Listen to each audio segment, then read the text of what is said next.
Okay, y'all, so I'm starting off with freshly washed hair, and then I'm gonna section my section off. I like to put a plastic bag on the section that I'm not dealing with because it keeps it moist while I'm still dealing with the other sections. So now that I have my section, I am going to use the Soultanicals Slip and Slide Knot Proof Hair Glide. This is gonna be my leave-in. Um, the consistency of this product, as you can see, is very like slimy and kind of like snot like a little bit. I kind of like that. It's really easy for it to detangle in my hair. So I'm just going to work that through my hair and kind of detangle with that. And then I'm going to use the Soultanicals Afro-Gelato Coil Enhancing Plant Gel. This one is not as slimy as the other product. It's a little bit more sticky, but it does still have hold. So that's that product. And then I'm going to also work that product through my hair too and put that on top of the slip and slide that I used before and just kind of detangle and just really make sure that the product gets into my hair. And then once I've started that, I'm just going to do a regular 2-strand twist. So as you guys can see, I'm just wrapping the hair around each other. And once I get to the end, I like to use a brush and really just brush out my ends just because it smooths them out and allows the twist out to look a little bit more smoother. I definitely recommend detangling your ends before you continue the end of the twist, just because it really affects how the twist out looks. When your twist out is smoother and not tangled, it just turns out a lot better. And then of course when I get to the end, I just wrap my hair around my finger so they can form that perfect curl. So I'm just going to continue using the slip and slide knot proof hair glide and working that through my hair and just really trying to finger detangle with it. And then I'm using the afro-gelato coil enhancing plant gel and working that through my hair. And then I'm just going to do my 2-strand twist, just wrapping the hair around each other. When I get to the end, brushing it out to make sure my ends are smooth. And once I've done that, then I'm just going to continue retwisting my ends. And when I get to the end, then I'm going to twirl my hair around the finger, just around my finger, so that the curl is like a perfect coil.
And then in the morning, I'm going to take some oil, put on my fingers to help take down my twist. This kind of just helps prevent a little bit of frizz. So when I take down my twist, I just kind of twist my hair in the opposite direction that I twisted it so that it just unravels. And then I pull it apart.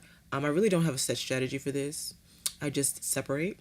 And so I'm just unraveling it in the opposite direction, pulling it apart. I like to separate last. So I like to unravel my whole head first, and then I separate at the end just so I know how much to separate, because this prevents over separating your hair.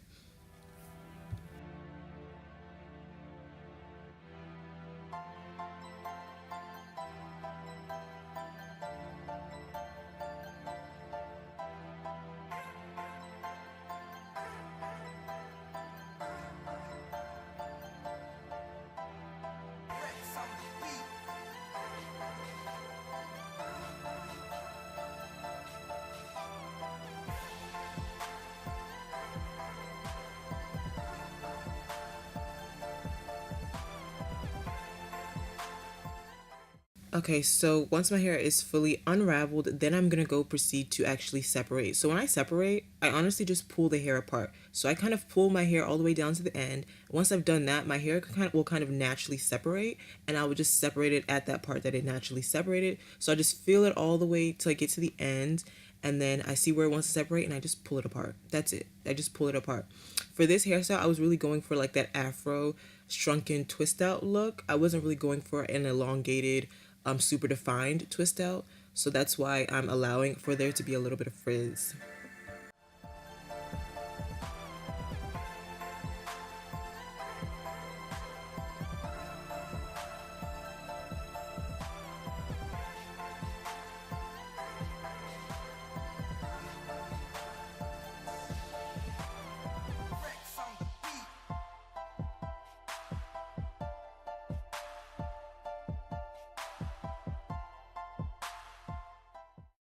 Okay, so then I'm finished separating this, and so now I'm ready to style it. I just shake it out to kind of get the shape so I can figure out how I want to style and wear it. So this is actually how I wore it. So I slicked down, I pinned, actually I used a bobby pin to pin one side of my hair, and then I slicked my edges down on that side and just kind of made it look a little neat on that side. I didn't really do anything crazy. Like I said, I just pinned down one of the sides just to give it some type of like shape and direction with this hair.